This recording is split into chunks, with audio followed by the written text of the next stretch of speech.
Hello, it's a real pleasure to be here today with you all, so thank you. I'm Naomi Miles, I'm the founder and chair of CCK. C stands for the Centre to End All Sexual Exploitation, and our aim as a charity is to really address the underlying cultural and commercial drivers behind different forms of sexual exploitation. So a particular focus of ours recently has been pornography. In particular, we've been trying to get the government to introduce age verification laws to prevent children's access to pornography. Now, interestingly, the media reaction to age verification, particularly when it first was voiced in 2015, was overwhelmingly negative. A lot of people seem far more concerned about implications for adult convenience and privacy than they did about children. We are living in a society where pornography consumption is ubiquitous and normalised.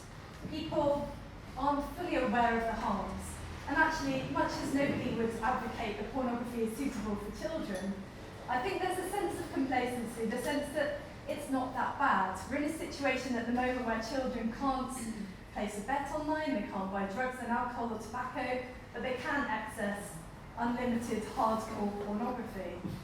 So is this just a rite of passage for boys? Is this something that just satisfies their sexual curiosity? Does it even have a potentially educational benefit? There are some mainstream sex educators that say that boys accessing pornography is completely natural and normal. We at CEAS have seen so much evidence of the harms of pornography, both to the users directly and the kind of knock-on effects and harms for women and girls, and for everybody actually. So, if we have the next slide, thank you. I'd like to tackle 3 myths: that porn is just about sex, that porn is about sexual freedom, and that porn is just fantasy. So, porn is just about sex. The idea is that if you critique porn, if you have anything negative to say about porn, you must be anti-sex. You must be a bit uptight and illiberal, you must be an enemy of free speech. Being outspoken about your support of porn, on the other hand, gives people in the public eye a certain kudos. And this isn't an accident, actually. Gail Dines has got a brilliant thing to say about this. She says, what we see today is a result of years of careful strategizing and marketing by the porn industry to sanitize its products by stripping away the dirt factor and reconstituting porn as fun, edgy, chic, sexy, and hot. I think it's really important in discussions about pornography to move away from discussions in the abstract and remember that this is being driven by a massive, highly organised, powerful industry. As the next slide shows, it's hugely profitable and it's accessed by more people than the BBC and all of these different online sites.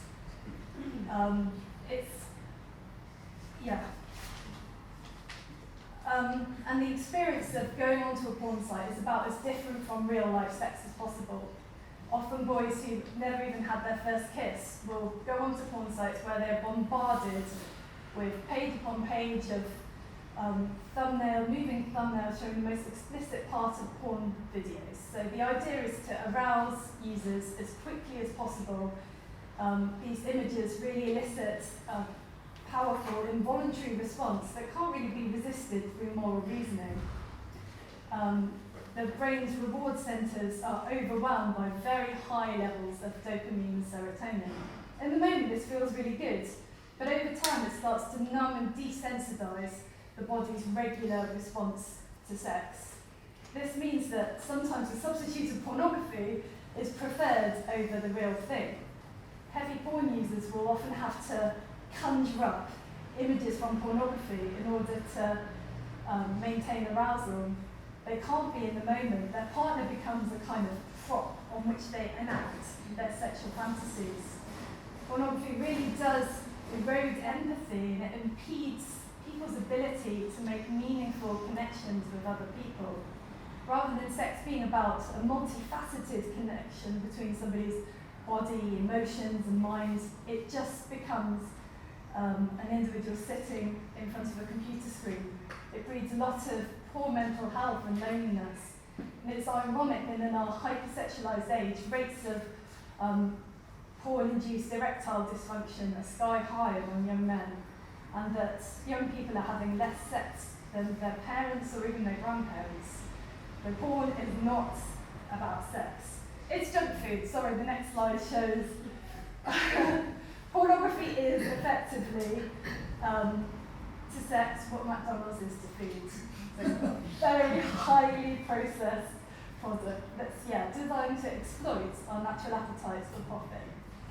Ripping sex out of the context of a human relationship into the marketplace where it can make money. So secondly, porn is not about sexual freedom. This is Rule 34. If it exists, or can we imagine there is internet porn of it? Pornography has exploded not only in scale, but also in extremity over the past 20 years.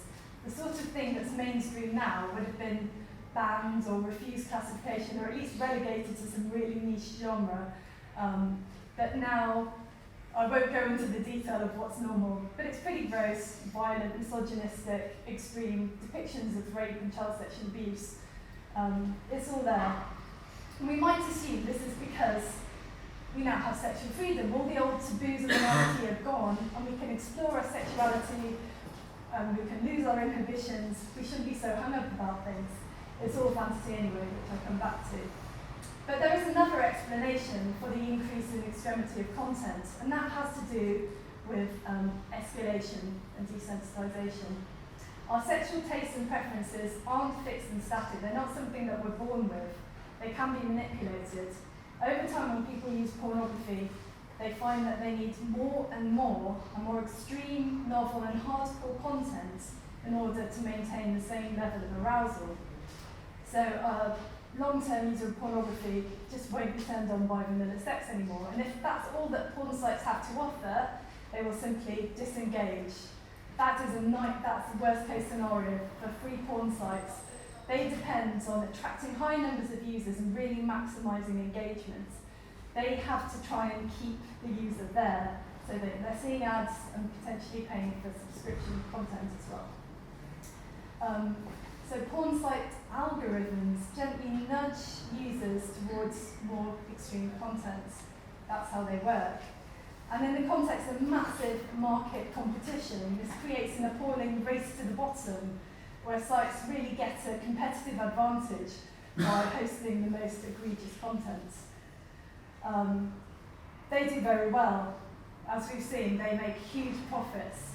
But the people that suffer are the men, the users of pornography, that really don't have the chance to explore their own sexuality. It really crushes creativity and drives them into certain patterns of thinking about sex and sexuality and gender.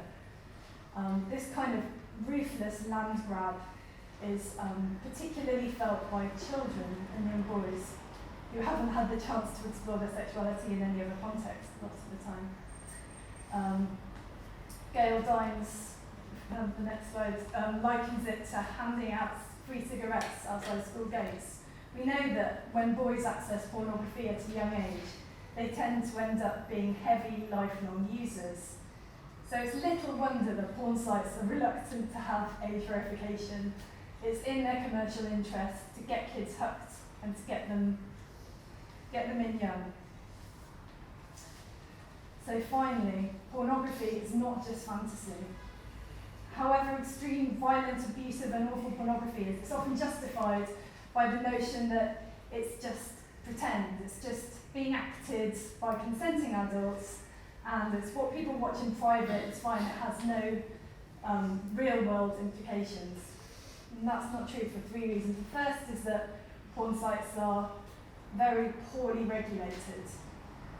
Anyone can upload any content a lot of the time, and there's no checks that the people in the video are even of age or that they're consenting. In 2020, Pornhub, the biggest porn provider, as you might well have known, removed 10 million of its videos because it had no way of telling whether those videos contained real rape, real child sexual abuse, trafficking, image-based sexual abuse. It's all there. Secondly, there is a real appetite for violent, misogynistic nasty kind of pornography that inflicts pain on women. Now, there might be women consenting to be put through that kind of thing, but a lot of the time they have complex traumas in their history, and what they're subjected to leaves real physical, emotional and psychological trauma that stays with them the rest of their life. I've heard so many awful, heartbreaking first-hand stories of women that have been through that kind of thing. So watching that pornography will drive demands that the market will then meet. And then finally, the idea that we can just watch pornography and it stays in a sort of porn box in our heads is naive. You can have the next slide. Although pornography is, in theory about anything, and all sorts of things do exist, the porn business mostly profits from showcasing, encouraging and interest in, and making money from opposing sexual scripts, notably those of impersonal sex, boundary breaking, objectification, violence, misogyny, dominance, and the corruption of innocence. So a lot of the situations that are depicted in pornography are either illegal or they demonstrate some kind of exploitation of vulnerability. They're one person taking advantage of another in some way. That's the kind of narrative. And what we watch affects us. We know that media affects us. That's why the advertising and media industries are regulated. We can't suddenly have narratives that are racist being perpetuated. And we're becoming increasingly aware of the importance of not having sexist media. But pornography seems to be a law unto itself, an exception to the rule. But it's no different in its ability to affect us. If we can have the next slide. So there's a huge amount of evidence that pornography impacts people's attitudes and behaviour. It doesn't have an equal impact on everybody. People who are more likely to be violent and abusive will be more affected by pornography, but it actually makes people more likely to hold traditional stereotypical ideas of gender, to see women and girls as sex objects, to engage in sexual harassment and coercion, adhere to rape myths, and to engage in casual high-risk or promiscuous sex. It also makes them less likely to sympathise with rape victims. We heard earlier about bystander intervention. It reduces their likelihood of doing that, of forming strong bonds with their caregivers in childhood, and they're less likely to marry or to maintain committed relationships. Everything is just harder with pornography. And of course, these harms are restricted to the users themselves. That people they're in relationship with, the girls will have the expectations of the men projected onto them. They'll feel like they have to act like porn stars, to engage in sexual acts that are a bit humiliating or painful, because they feel they have no choice. This is what is expected. So, sorry that this talk has been very depressing. But it really does feel like so many of the root drivers of poor sexual attitudes and behaviours are in pornography. And raising awareness of these harms is so important. So thank you for listening.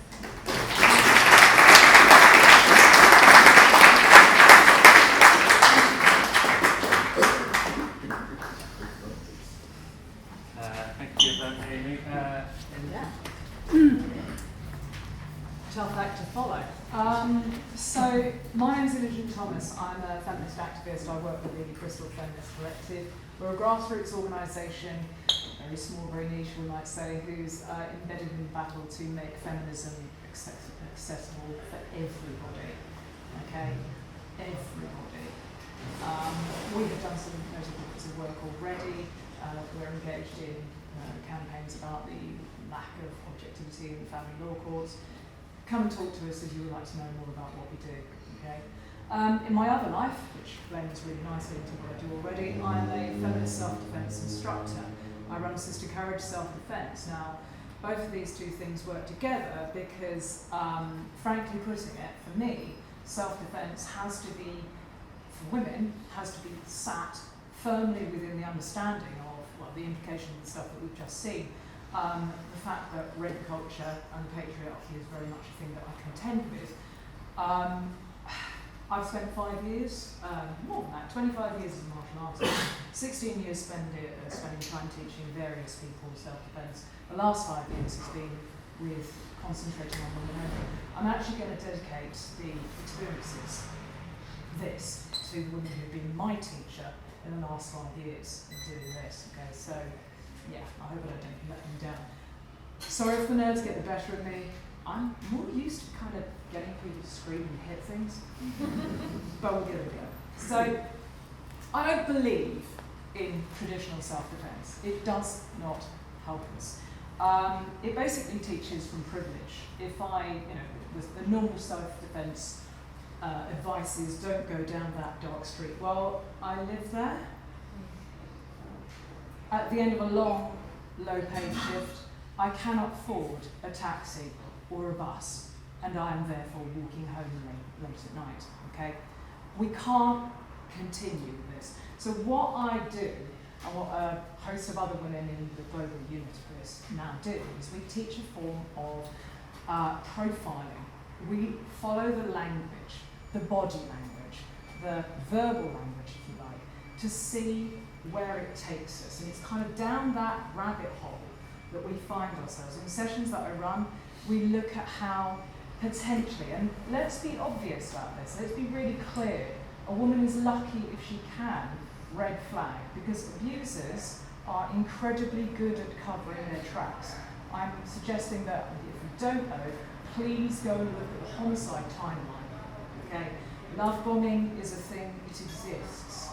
People will make another person really, really reliant on them by showering them with charm, with praise.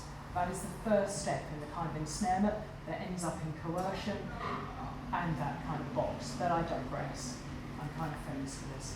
So, with this profiling, the 5 years, basically what's become apparent is that people will go to a place that is masculine gender role stress. Now, let's start this up.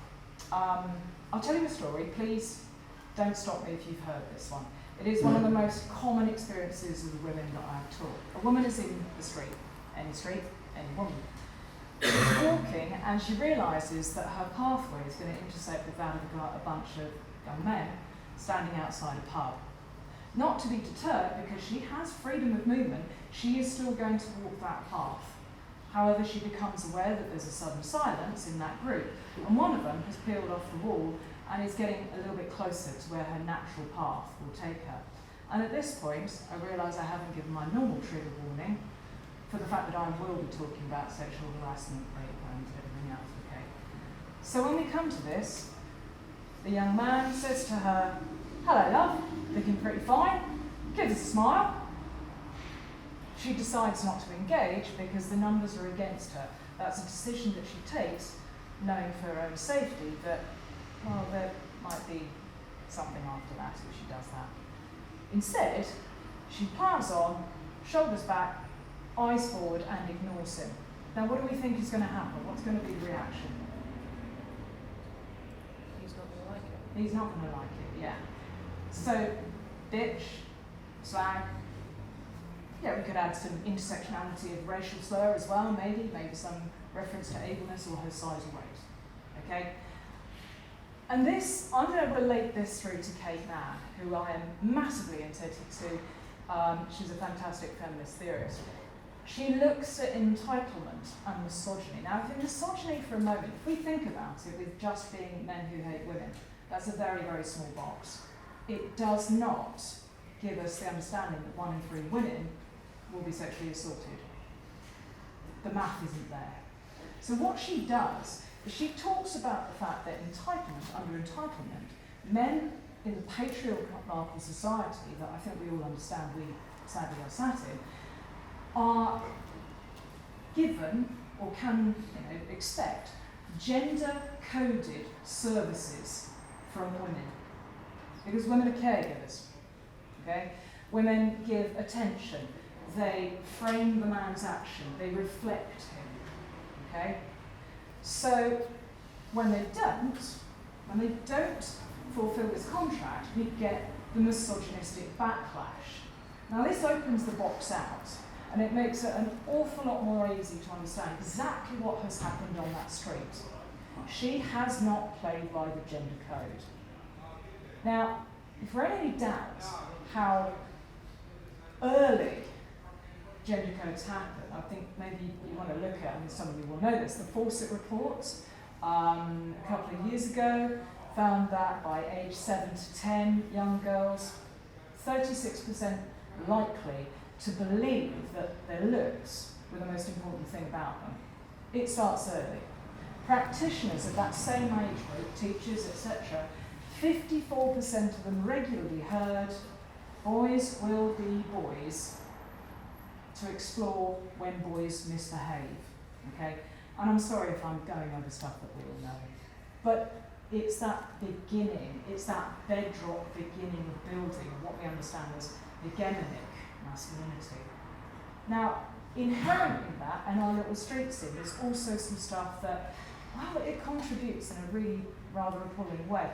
Men themselves, research from the US, it's been shown that we know that masculinity slides, it can be many things, but sometimes how men view masculinity themselves hinders them, okay? So, in universities, a university in the US, it was discovered that when men talked about masculinity, they found it was very easy to lose manhood, okay? It would be easily lost by losing a job, losing a partner, not being able to provide for your family, not being able to protect your partner, okay? Interestingly, it took them a lot longer to think about what losing womanhood looked like. And when they did, this very wide bunch of young guys who questioned, when they did come back with it, it was hysterectomy. It was sex change. Because men are made, women just are. And men live in the present. The actions of what makes masculinity lives in the present. And it's from this really interesting research from Boston and Vandella that comes up with this idea of precarious manhood. That which has to be continuously demonstrated. I'm going to bring this back to what we understand of the patriarchy and where masculinity finds itself. It is the holding and demonstration of power. So key in this understanding of masculinity, the onus that we put on young men growing up is this need for respect and leadership, this need for hierarchy, for virility, this need for, sadly, anti-femininity. And if there are any doubt about what that means, it is completely never adhering to anything that can be seen as a woman's task, as a woman's emotional process, as a woman's trait. Okay? And on top of that, this has to be consistently proven. Now, following that, down that rabbit hole, we see behaviour like that, we can begin to understand that maybe we've got someone who's going to walk even further there. Okay? So, masculine gender role stress, bear with, it's important. 2 years ago, researchers discovered that men who suffer from masculine gender role stress, which is stress when the perceived, okay, masculine role is challenged, i.e. hierarchy, leadership, toughness, lack of showing emotion, anti-femininity, all of those things. When this is challenged by something that undermines it, being made to do feminine tasks, being less of a power in the house, and yes, really importantly, earning less than one's partner, potentially losing one's job. Some men, those who hold traditional gender stereotypes, will resort to verbal violence and violence to redress what's known as the relationship power inside that relationship. Now, let's just think about lockdown. The massive rise in domestic violence suddenly becomes potentially clearer. So my job as a profiler Words, language, the way that a man demonstrates his entitlement. We watch for it, we try to tease it out. And as I say, sometimes it's only when in places of alcohol or relaxation, people loosen up and begin to talk more freely and begin to slip up, so that we can begin to understand where that might go. Will they hear a no, no matter how that no is said? Will they persist in continuing with the idea that, well, no doesn't mean no, because women don't have borders, women don't have boundaries, because inside entitlement, a woman should always respect the man's last word on the subject. You can see that we begin to decode, okay? And quickly check my time. So, okay, where's the light in all of this? It's pretty dark, it's pretty dingy. So, 5 years on and off of research, one of my favourite researchers who incidentally enough segues beautifully into what we were talking about, hardening factor of interpersonal sex and the use of pornography. Mammoth. Okay, out of the Pandora's box of looking at hostile masculinity, which deliberately takes us into rape myth belief, which I understand was talked about earlier, so I won't go back over that. But if we are going to go into a world where men believe that women lie, that rape isn't really a thing, that rape only happens to a specific type of woman, that a woman must somehow be responsible for her rape, all of which are completely wrong, okay? If we're going to go there, how do we stop the rot? How do we bring this back and rescue young men from treading into this path? Well, empathy. Manon found that the one thing that stopped this us, them, boys, girls, was empathy. And let's go for the gold star empathy, shall we? Not she was somebody's girlfriend, she was somebody's wife, she was somebody's mother. She stands in her own possession as an individual. She stands as a person in her own right. Let's observe that. That is empathy. Okay, I think we all get this now. So when men spend time with women who challenge gender role stereotyping, they become more female positive. Point one. Schools in Sweden, maybe you know this, maybe you don't, but schools in Sweden who have done non-gendered training or non-gendered schooling found that boys were happier to play with girls thereafter, and all of the children had less gender stereotypical beliefs. We can see where we need to be. Okay, not genderless, but maybe just less gendered. I'm going to rest it there, folks. Thank you very much for listening.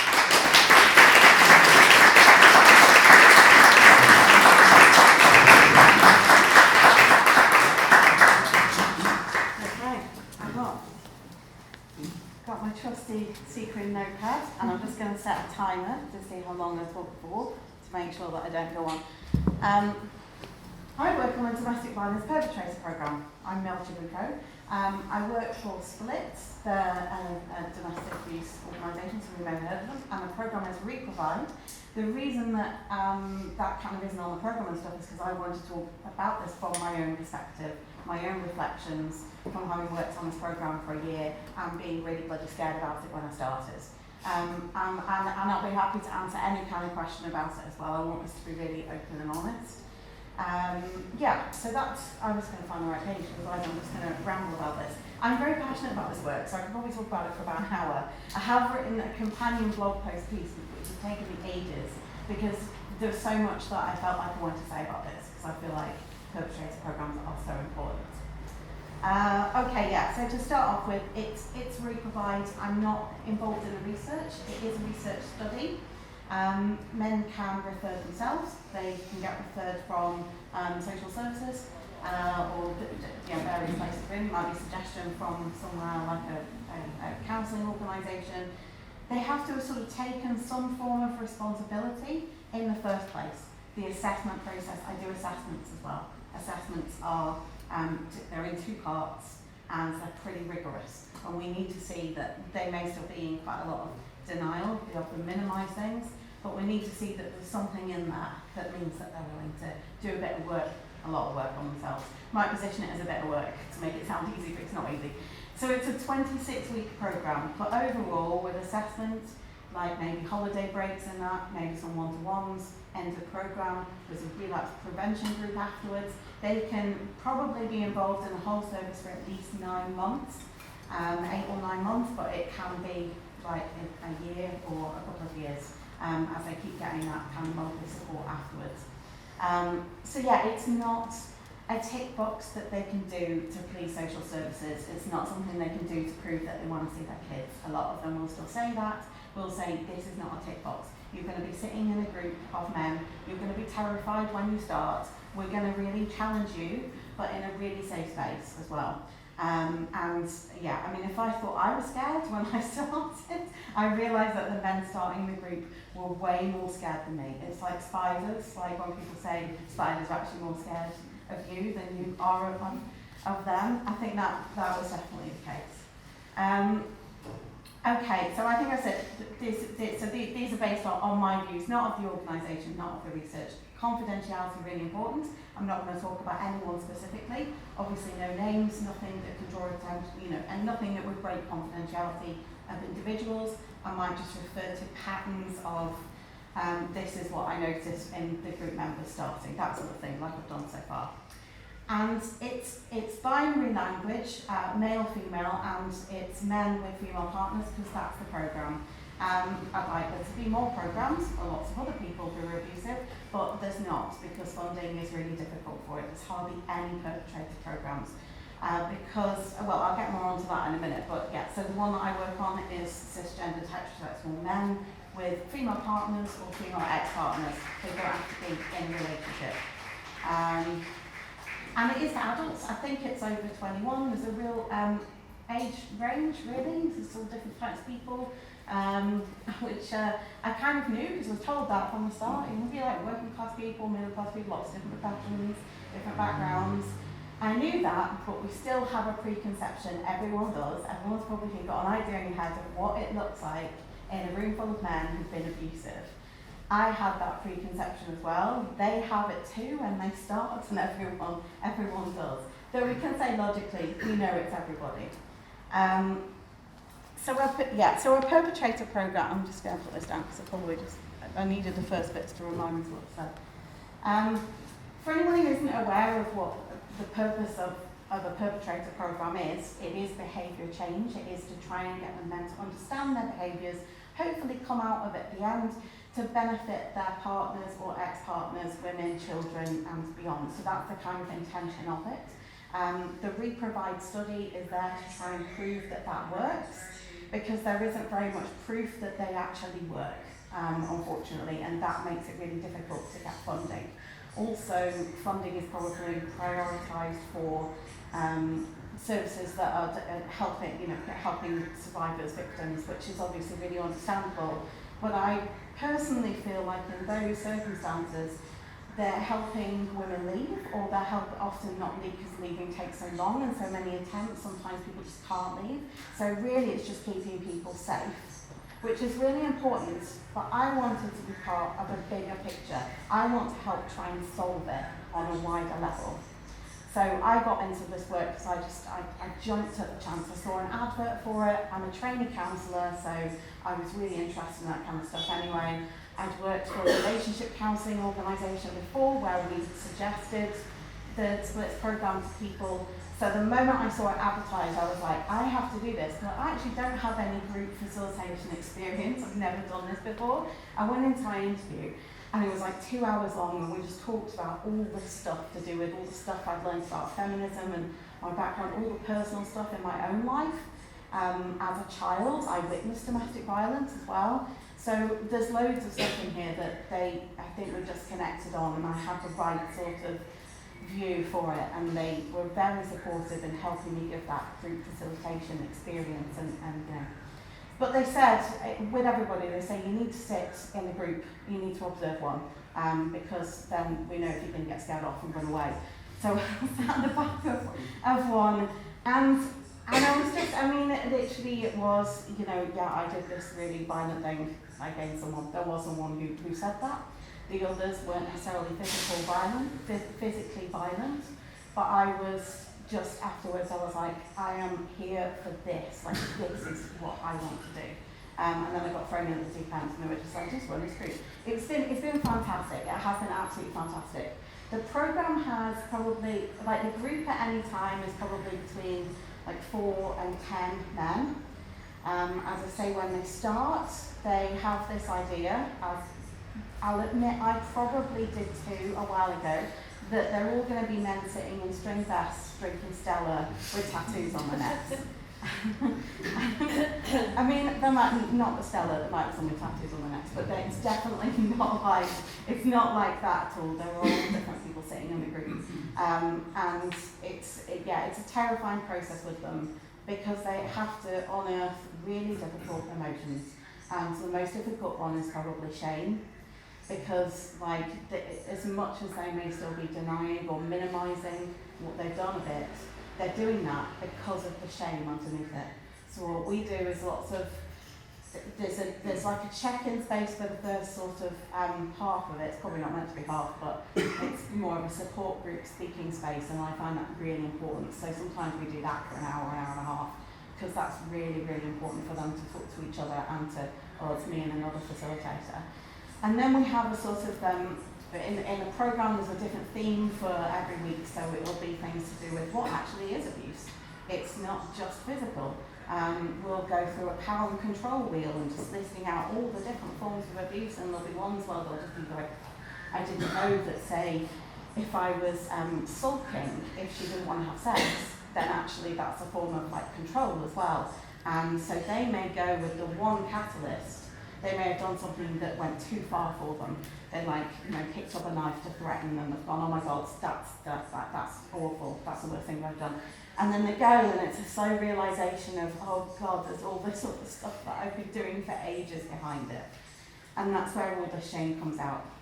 And they need this space, this really, really safe space. It's really hand-holding. They really need that to be able to explore.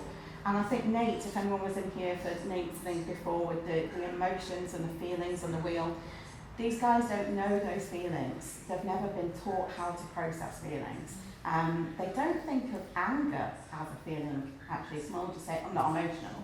I'll be like, well, no, because you're really bloody angry all the time, actually, so you are really emotional. It's just that anger isn't seen as an emotion. It's just seen as that's a socially acceptable way of portraying what I'm feeling, because I haven't got a name for the others, or I can't process them. We do exercises like sort of drawing icebergs. If any of you have seen the icebergs, you can have an iceberg, and then above the water is the thing that you can see. So the anger, the shouting, the behaviours above the water. And then when we draw out all the other feelings underneath of like shame, fear, regret, and all this kind of stuff, they'll kind of go, oh my God, yeah, I didn't realise that all of that was that. And that's, well, we know, obviously, everyone's been talking about this all day, so I don't need to say that. So this is because of the way that people are taught to be a man, of what's socially acceptable, and that vulnerability is weak. And I suppose over our lengthy weekly process of learning about all these things, we hope that they can unpack some of these ideas around masculinity. We talk about the man box, what's created, what's put in their man box, how to unpack the things that they were taught as they were growing up. We talk about sexual respect. We do quite a lot on parenting and things as well. So that there's a lot of stuff, because it's a lengthy program. What time we're at? Okay. So just about where I'm at. So I mean, with having personal experience in my own life as a child, I really did think to myself, am I just being really naive when I started this work? Is it going to be really triggering? It's going to be really awful. Obviously, as I said, that wasn't my experience when I sat in the room.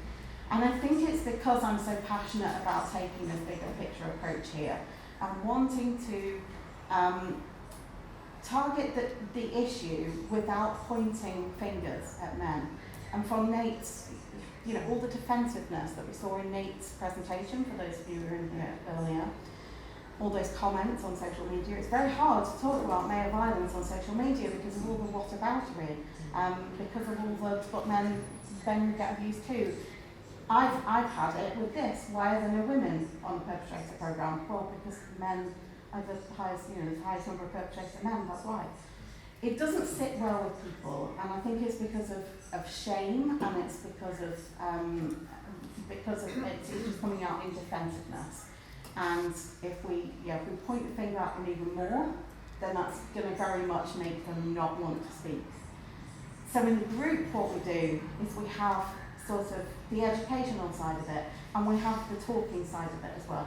So people sharing things. And a lot of these men have never been in a space where they can talk. And they've never heard other men talk about emotions.